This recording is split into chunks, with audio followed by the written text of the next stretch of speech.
the most stubborn mystery in the crash that killed Princess Diana is not a secret letter, a vanished surveillance tape, or an anonymous intelligence officer.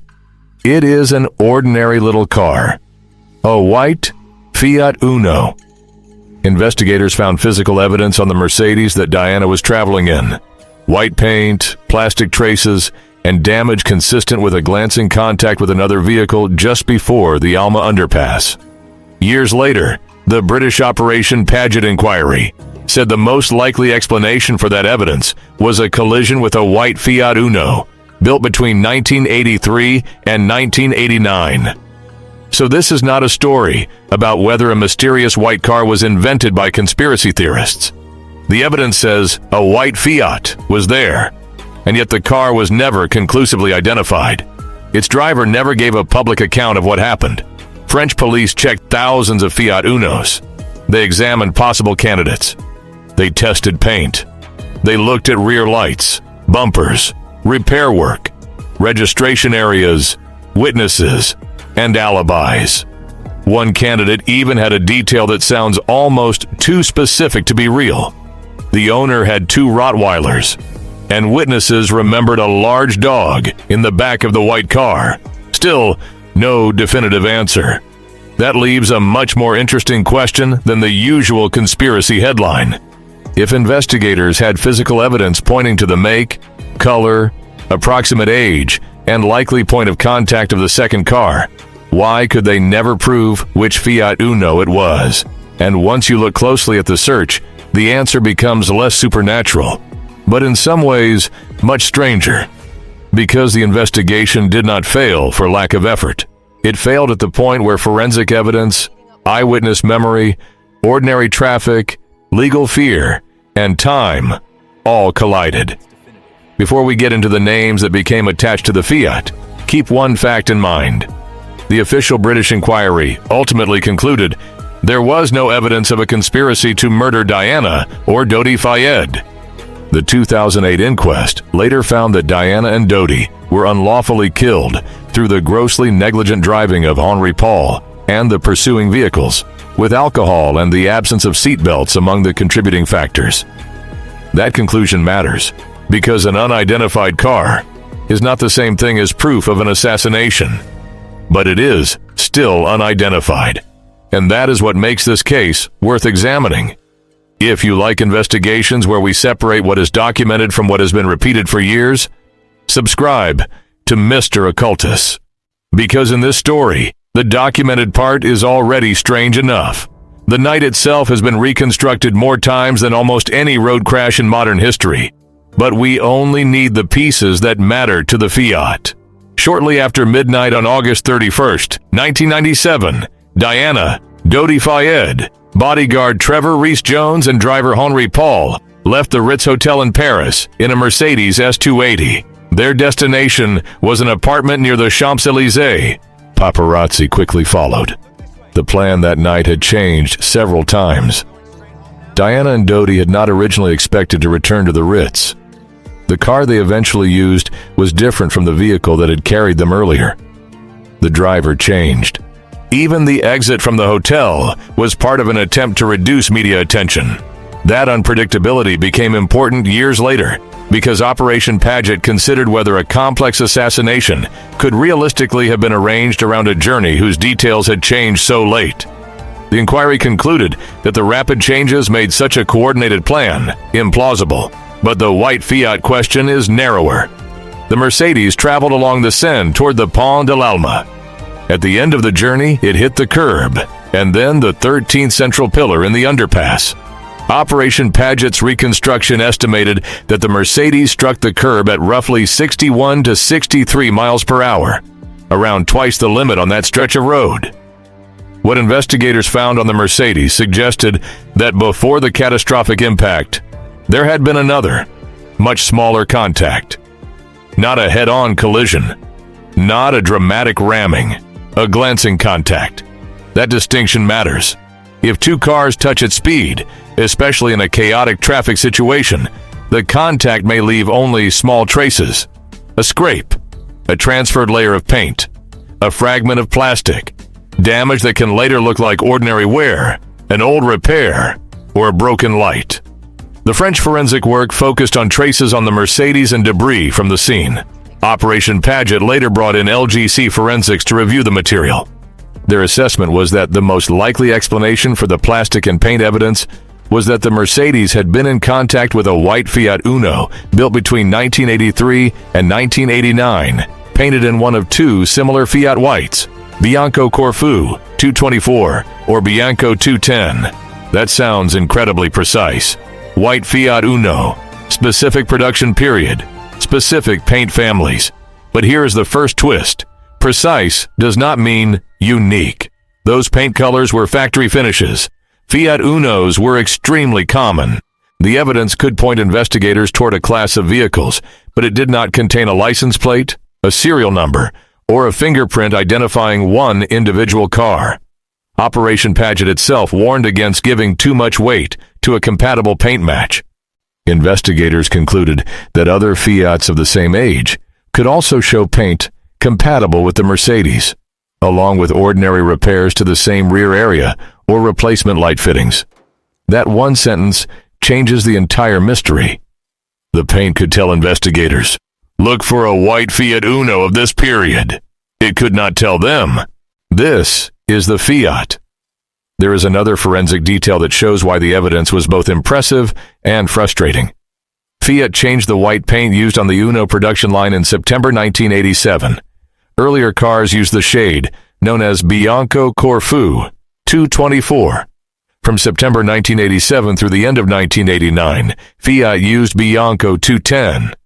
The first French analysis judged the trace on the Mercedes most closely compatible with the earlier Bianco Corfu 224, though Bianco 210 could also be compatible. At first, that seemed useful enough to narrow the production period. The French search concentrated heavily on older cars, especially Unos manufactured before the paint change. But when Operation Paget revisited the evidence, the British Forensic Review concluded that both paint systems had to remain in play. That expanded the plausible manufacturing window to 1983 through 1989. It sounds like a small laboratory revision. In a search involving thousands of mass-produced cars, it is enormous. Imagine starting with the belief that the car must come from one production period, inspecting thousands of registrations on that basis, and then learning years later that a newer group of cars cannot be excluded after all. Every additional model year means more vehicles, more owners, more repairs, more sales, and more opportunities for the real car to sit outside the original net. This also explains why the phrase, "the paint matched," needs to be handled carefully. In everyday language, a match sounds individual. It sounds like a fingerprint. Forensic compatibility is different. If a white mark is chemically compatible with a paint used on thousands of cars, it can strongly support the conclusion that contact occurred with a vehicle carrying that paint. But unless the material has some unique characteristic, it cannot identify which one of those thousands of cars left the trace. Operation Paget's own forensic review made exactly that problem clear. It noted that other Fiat Unos of the same period could be expected to show compatible paint. The same was true of some of the plastic evidence. A bumper material could be compatible and still be made from a polymer used on countless vehicles. So investigators were dealing with what you might call a narrowing clue, rather than a naming clue. The clue could take the universe of all vehicles in Paris and shrink it dramatically. But dramatically is not the same as down to one. And there was one more complication: car's age. An old Fiat Uno in 1997 might have a replacement wing, a second-hand rear light, a repainted panel, body filler from an earlier scrape, or a bumper changed after years of city driving. A forensic scientist examining it months later had to decide not only whether the materials were compatible, but when repairs had been made. Before the crash, after the crash, years before, a week later. That timing could determine whether a car was eliminated or remained possible. This became crucial in both candidate vehicles that later attracted attention. In one case, French experts believed the condition of repainted bodywork showed that the repair predated the crash, British reviewers later said they could not support that conclusion with the same level of certainty from the records they had. In the other case, the timing of a complete change from white to red became disputed. This does not mean the French experts were wrong and the British experts were right. It means later reviewers were more cautious about what the old physical evidence could prove. And that caution is exactly what you would want in a case where every ambiguous sentence can become a conspiracy headline. A scientist saying, "I cannot conclusively exclude this car," is not saying, "I believe this is the car." Those statements sound similar when stripped of context. They mean almost opposite things. One says the evidence is insufficient to close a possibility. The other claims evidence positively supports an identification. Operation Paget never reached that second point for either candidate. So when people ask why a trace of paint did not solve the case, this is the answer, hiding inside the chemistry. The paint was good enough to tell investigators what sort of car to search for, but not good enough to tell them which individual car had been there. And by the time the forensic window widened, the trail had already been aging for years. And now the search had to move from chemistry to human beings. Two of the most important witnesses were Georges and Sabine Dozon. They were driving near the exit of the Alma underpass after the crash. Both described a white Fiat Uno behaving strangely as it came out. Georges said the car was zigzagging between lanes. He remembered thinking the driver might be drunk. He also said the driver seemed intensely focused on the rear-view mirror, slowing almost to a stop as if he might reverse. Sabine described the car as moving almost sideways, or crabwise, and said the driver was looking behind him rather than ahead. Then came the detail that investigators would keep returning to. There was a large dog in the back. The witnesses differed slightly on the exact breed and appearance, but described a large dark dog and something bright around its head or muzzle, possibly orange or red. That sounds like the kind of bizarre detail that should solve a mystery instantly. A white Fiat Uno. An old model. A driver looking anxiously behind him. A large dog in the back. A brightly colored muzzle or bandana. A registration that the witnesses believed came from one of two departments west of Paris. How many cars could possibly fit all of that? The answer, frustratingly, was still too many. French police began a major search in October 1997. According to Operation Paget, they eventually checked 4,668 vehicles registered in Hauts-de-Seine and Yvelines. The two departments suggested by the witnesses' recollection of the plate, 4,668 cars. And after a year of work, the search ended without identifying the Fiat or its driver. This is the first real wow factor of the case. The investigators were not looking for a completely unknown vehicle. They had a make, a color, an age range, paint chemistry, witnesses, a likely registration area, and even an unusual detail involving a dog. They still could not close the loop. So where did the search go wrong? The first problem was built into the search itself. The geographic limits were based on eyewitness memory. The Dozon believed the car was registered in departments 92 or 78, rather than Paris, which uses 75. That gave police a manageable universe of vehicles to inspect. But if the witnesses misread or misremembered even part of the plate, the real car could fall outside the search area. And eyewitness memory is not a video recording. This was a brief encounter at night, after an extraordinary crash, with a car moving erratically. Years later, Operation Paget devoted significant attention to the limits of memory after traumatic and highly publicized events. That does not mean the witnesses were unreliable or dishonest. It means that even sincere memory can preserve some details accurately and distort others. The second problem was the Fiat Uno itself. It was not an exotic sports car. It was not a rare diplomatic limousine. It was one of the most ordinary small cars on European roads. If investigators had been looking for a white Ferrari with a unique body modification, the search might have been very different. But a white Fiat Uno from the 1980s could disappear into normal traffic almost immediately. And there was a third problem that Operation Paget later considered directly. The driver may have had a reason not to volunteer. French law makes failure to render assistance to a person in danger a criminal offense that can carry imprisonment. If the driver of the Fiat realized that his car had just been involved, even passively, in the most famous fatal crash on the planet, coming forward was not necessarily a simple act of civic responsibility. It could also mean legal exposure, questioning, worldwide press attention, and the possibility of being blamed for deaths that investigators themselves later believed were primarily caused by the Mercedes traveling at high speed. Operation Paget explicitly suggested that the threat of prosecution may have deterred the Fiat driver from coming forward. That explanation is striking because it requires no Secret Service, no hidden assassin, and no elaborate cover-up. The driver may simply have been frightened. But then investigators found a Fiat that made the story much harder to dismiss as an ordinary hit-and-run mystery. The owner of this second Fiat was not named in the published Operation Paget report, although the man was later publicly identified in inquest reporting as Le Vantan, a young security worker in Paris. His car had originally been white. It was a Fiat Uno.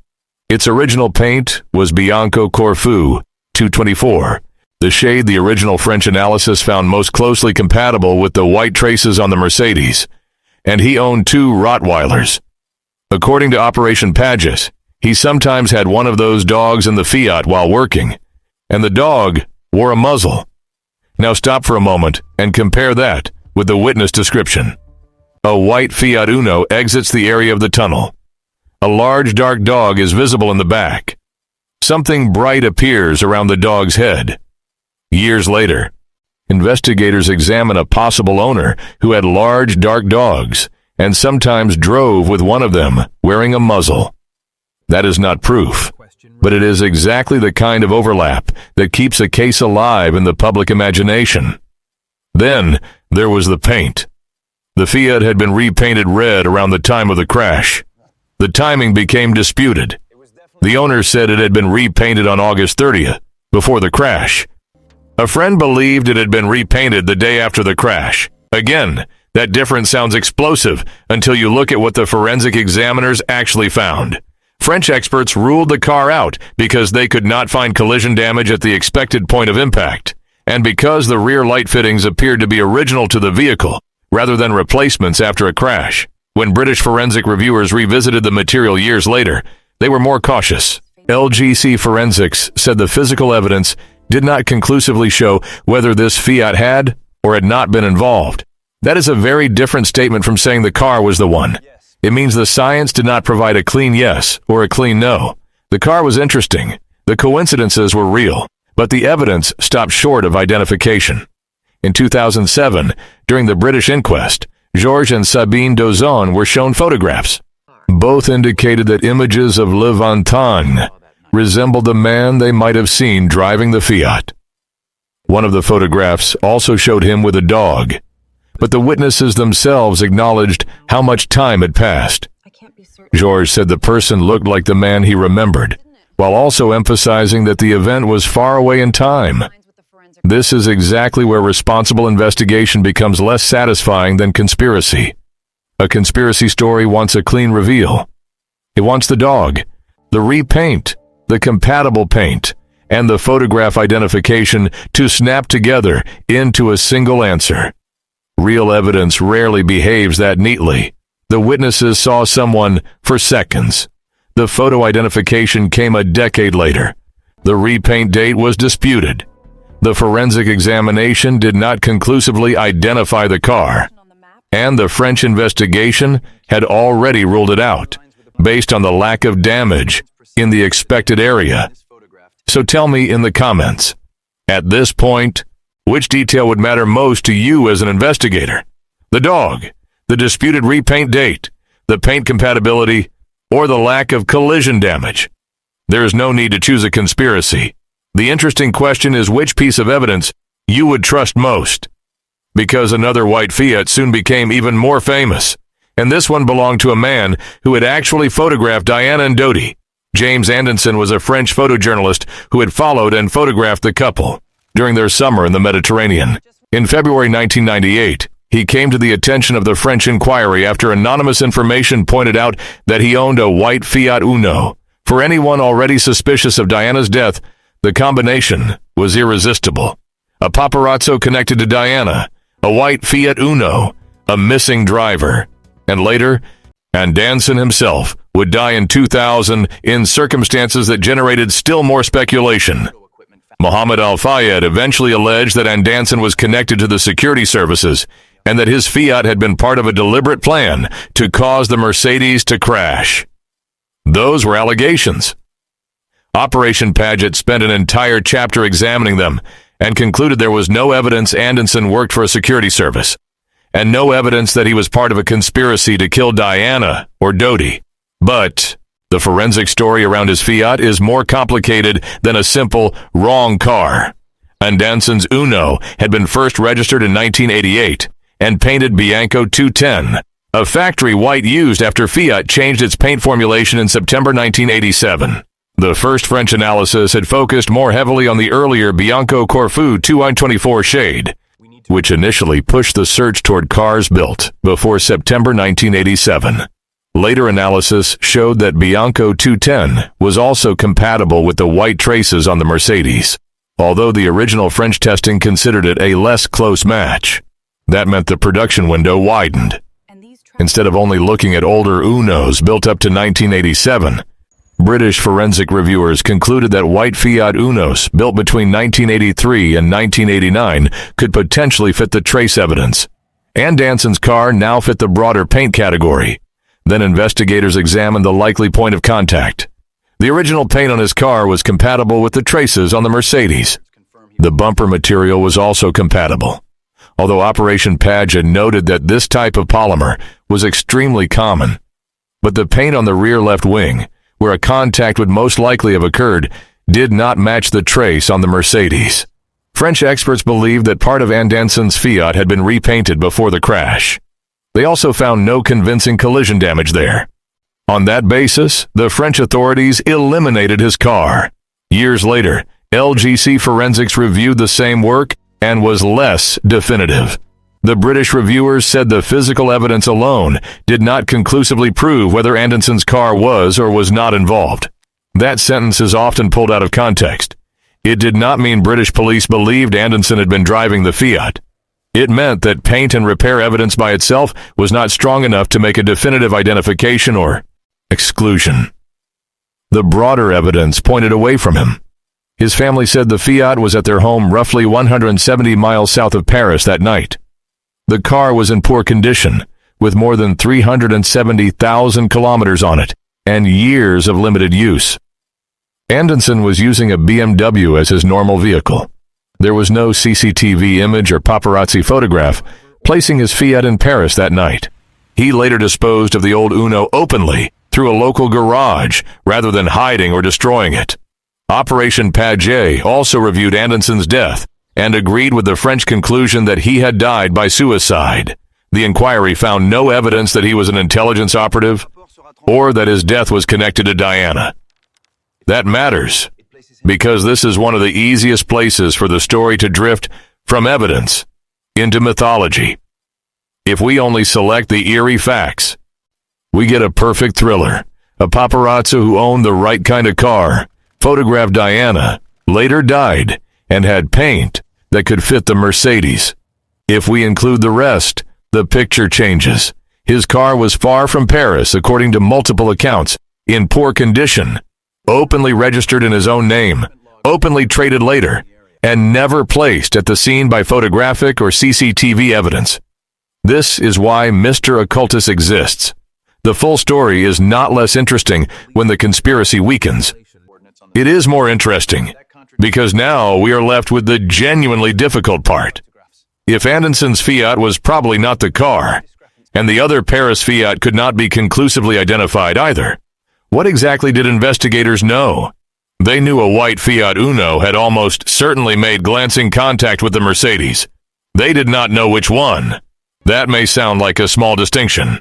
It is the entire case. By 2005, Operation Paget had access to technologies that did not exist in the same form in 1997. The British team worked with French authorities, surveyors, photographers, computer modelers, and collision experts to reconstruct the crash scene. The project collected data from 186 million points and modeled the location to an accuracy of about 1 centimeter. Think about that. 186 million data points. A three-dimensional reconstruction precise to roughly the width of a fingernail. And yet, the identity of an ordinary white hatchback remained outside the model. Because technology can reconstruct geometry, it cannot create a license plate that nobody recorded. It cannot recover a repair that was already completed. It cannot force an unknown driver to come forward. It cannot turn compatible paint into a unique DNA profile. And it cannot perfectly restore a witness's memory years later. That is the deeper reason the Fiat survived every investigation as an unresolved fragment.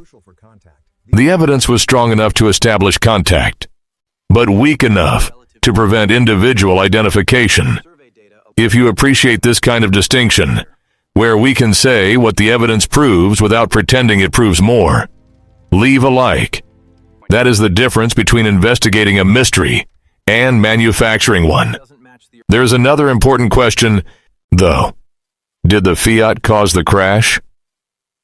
This is where the language has to become very precise. Operation Paget said it believed there had been glancing contact between the Mercedes and a white Fiat Uno just before the Alma underpass. That does not mean investigators concluded the Fiat deliberately rammed the Mercedes. French detectives who worked the case have said the opposite. In a 2022 documentary, Martine Montet, who led the Brigade Criminelle, described her continuing frustration that the Fiat was never found, but she also said she did not consider its driver the real culprit. Her view was that the Fiat was traveling normally when the Mercedes arrived at high speed and made contact. Another investigator, Fabrice Cuvillier, emphasized something equally important. The Fiat was not a hallucination or a diversion invented by police. It existed. That is probably the cleanest summary of the entire mystery. The car was real. Its identity was unresolved. Its existence did not prove a murder plot. And the official reconstruction identified much larger factors in the fatal sequence. The Mercedes was traveling at excessive speed. Operation Paget calculated that it hit the curb before the 13th pillar at about 61 to 63 miles per hour. Henri Paul had consumed alcohol that evening. Forensic testing placed his blood alcohol concentration at a level the inquiry described as around twice the British drink drive limit. Paparazzi were pursuing the vehicle. None of the 4 occupants was wearing a seatbelt. The British inquest in 2008 ultimately returned a verdict of unlawful killing, attributing the deaths to the grossly negligent driving of Henri Paul and the pursuing vehicles. The jury also cited Henri Paul's impaired judgment from alcohol and the fact that Diana and Dodi were not wearing seatbelts as contributing factors. Notice what is not required for that conclusion. We do not need to identify the Fiat driver. That is why 2 things can be true at the same time. There can be an unresolved vehicle in the immediate sequence before the crash, and the broader cause of the fatal collision can still be explained without a conspiracy. This is uncomfortable because people naturally want mysteries to resolve into one of 2 categories. Either everything is explained, or nothing is. Either the official account is complete, or the missing Fiat proves the official account is false. Real investigations are messier. A major case can have a defensible overall conclusion, and still contain unanswered details. The Fiat Uno is one of those details, and once you understand the search, its disappearance becomes less mysterious in practical terms. Imagine the situation from the unknown driver's perspective. It is after midnight in Paris. You are driving an ordinary small car. A large Mercedes is approaching at high speed, with motorcycles and photographers somewhere in the surrounding traffic. There is a glancing collision. Seconds later, behind you, there's a catastrophic impact. You do not know yet who is inside the Mercedes. Then the news breaks. The passenger is Diana, Princess of Wales. Within hours, the entire world is watching Paris. If you were the driver, what would you do? Come forward immediately and become one of the most famous witnesses on earth. Risk investigation under French law for leaving the scene without rendering assistance? Risk being accused by tabloids, lawyers, conspiracy theorists, grieving supporters, and possibly prosecutors? Or say nothing, repair whatever minor damage your old Fiat had, and hope the car disappears into a city full of similar vehicles? We cannot know what the driver thought, but we do know Operation Paget considered legal fear a plausible reason for the silence. And once the driver chose silence, every day made identification harder. A scratch can be repaired. A taillight can be replaced. A car can be repainted. A car can be sold. Registration details can change. Memories fade. And in 1997, the surveillance environment was nothing like today's. There was no universal network of high-resolution cameras capturing every vehicle from multiple angles. Operation Paget examined the available CCTV and found no image that solved the Fiat question. Even the best forensic lead, the paint, was not a unique identifier. This is the part of the story that deserves more attention.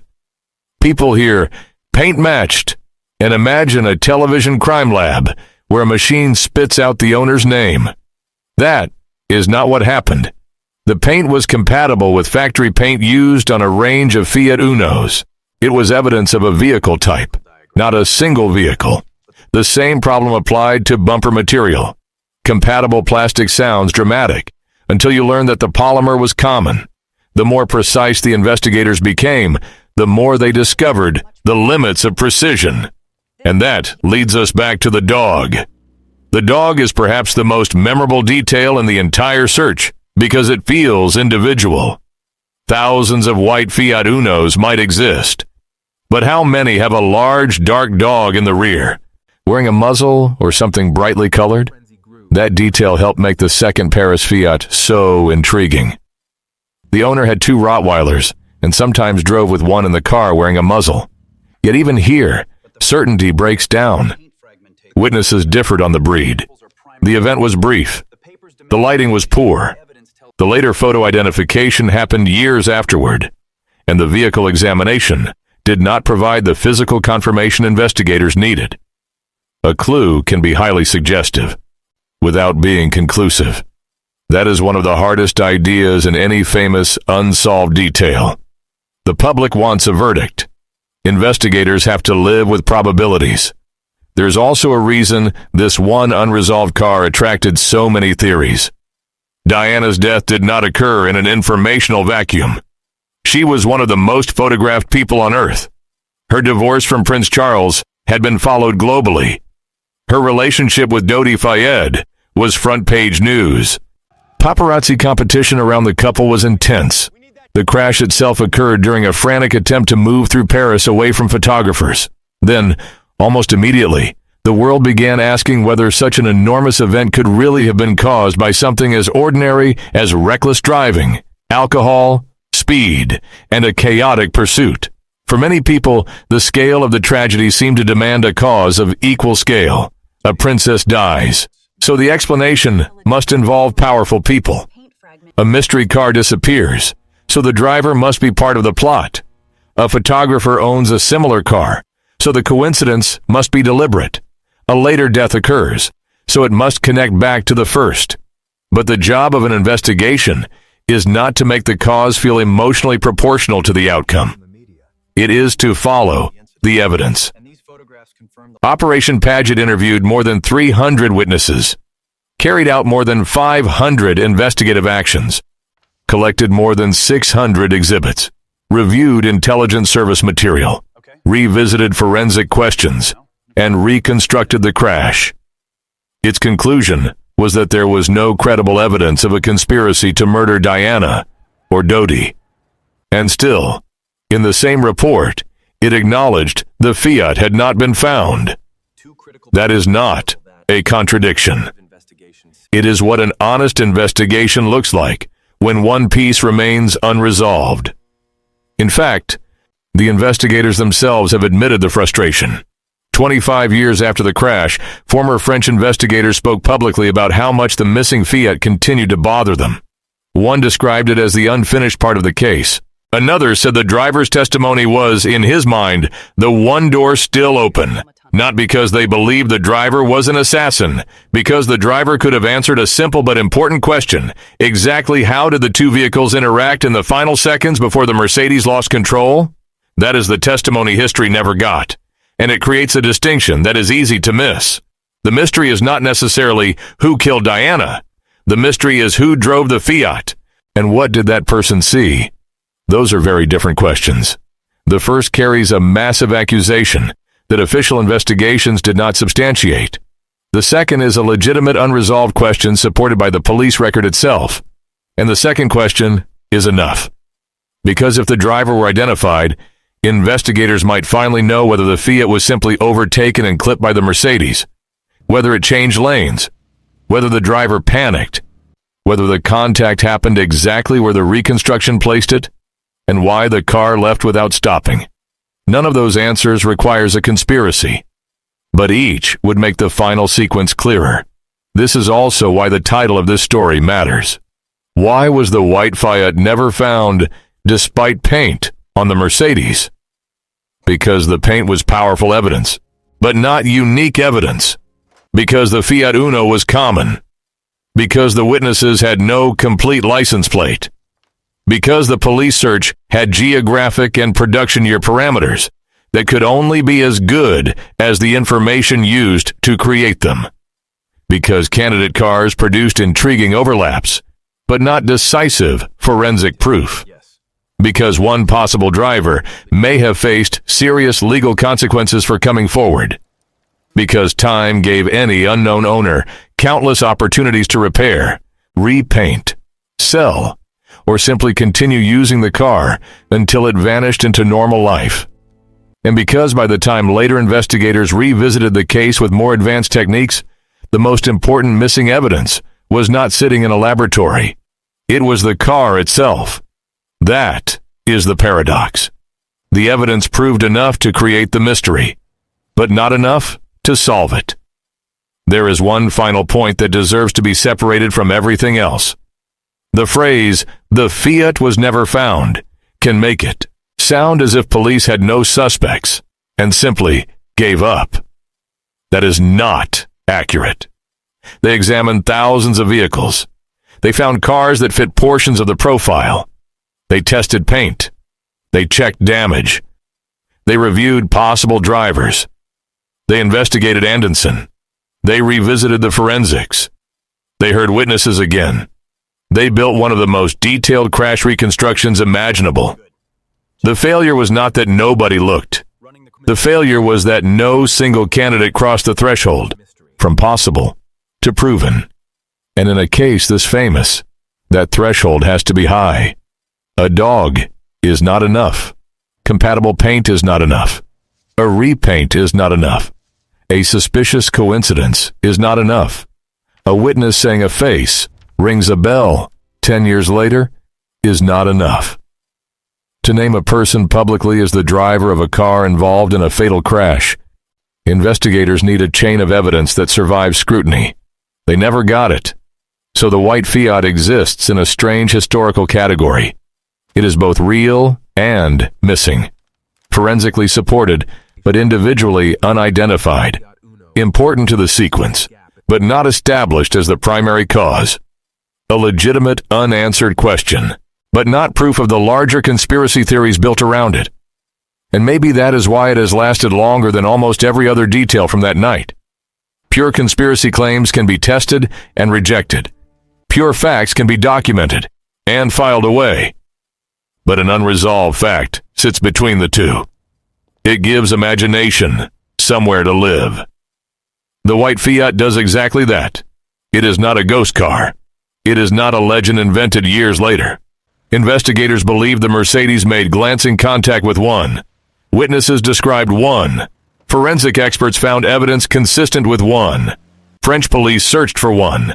They simply never proved which one.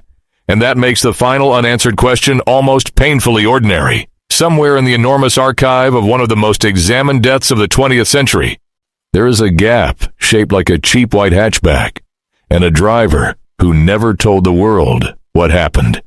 If that driver came forward tomorrow with verifiable evidence, the revelation might not overturn the official conclusion at all. It might confirm it. But it could finally answer the one question even the investigators who rejected the conspiracy theories have never been able to close. Who was driving that Fiat, and why did they never come back? If you want more investigations built around facts that sound stranger than the theories, subscribe to Mr. Occultus. And tell me which unresolved detail we should examine next. Share this with someone who still remembers where they were when the news from Paris broke. Because the most interesting part of this story is not that the official investigation had answers. It is that after thousands of cars, hundreds of witnesses, forensic testing, and a reconstruction built from 186 million data points, one ordinary white Fiat Uno still managed to leave history without a name.